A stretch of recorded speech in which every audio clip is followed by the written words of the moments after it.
We're here today at Tissue Analytics with the CEO, Kevin Keenahan.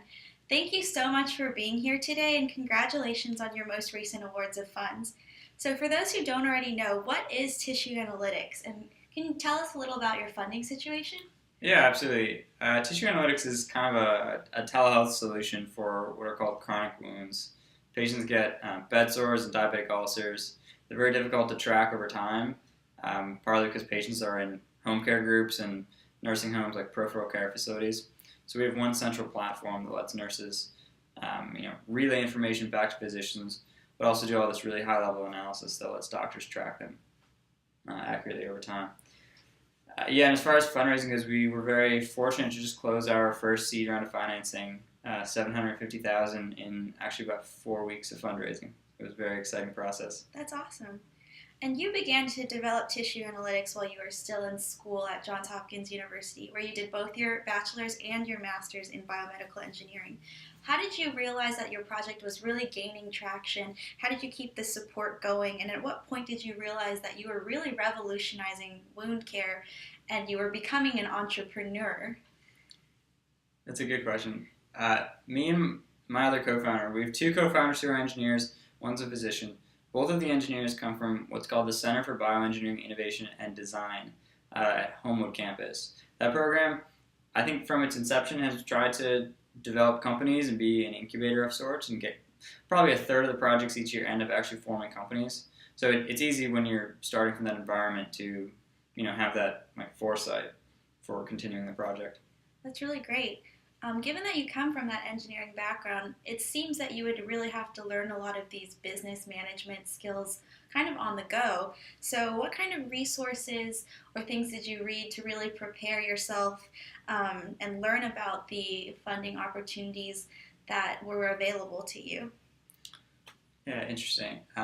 You're definitely right. You definitely get thrown into, like out of the fry pan into the fire. But Yeah. it is, and it's also totally different coming from an engineering background. We kind of, I suppose, each settled into our different roles. Like our CTO, settled into more of the machine learning aspect and computer vision, and I stepped back into the business development role. But I think the answer to the question is it's a function of the environment you put yourself in. We were very fortunate to go up almost immediately to the DreamIt Health Accelerator. Oh. So an ecosystem like that where there's a lot of companies that are exactly your stage, or some a little bit farther, some a little bit earlier, kind of just, DreamIt also sets up a lot of talks with, early stage investors, with regulatory people from the FDA, people from CMS, lawyers come in a lot, accountants. So it's kind of like, the resources you have at your disposal from your environment. How did you identify that opportunity, or what led you kind of to realize that was where you needed to go? Yeah, good question. I guess the executive director of CBID, where we did our grad school, he had relationships with DreamIt in the past. Hopkins just formed a partnership. They're one of the sponsors for the DreamIt Health Baltimore. We went up and did DreamIt Health Philadelphia, where Penn Medicine is the equivalent there.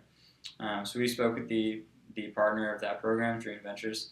His name's Elliot McVeigh. We spoke with him when we were still in school, and he kind of told us about the program. We just identified that it's a good, way to translate research from the bench to the bedside. That's really great. That's awesome. Well, along those lines, do you have any cautions or considerations that you would advise young entrepreneurs when they want to enter negotiations with investors, perhaps about using debt or equity to finance their startup?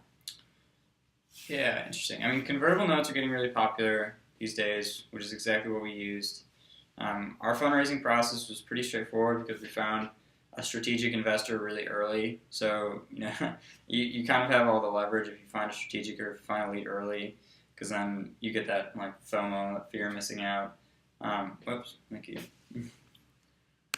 I guess one of the things that we learned through DreamIt, whenever you go and pitch to an angel or any early stage investor, is just the way you talk about your what you're using the funds for. So you have to be extremely clear. Like, I'm using this because everyone just wants 5x or 15x return.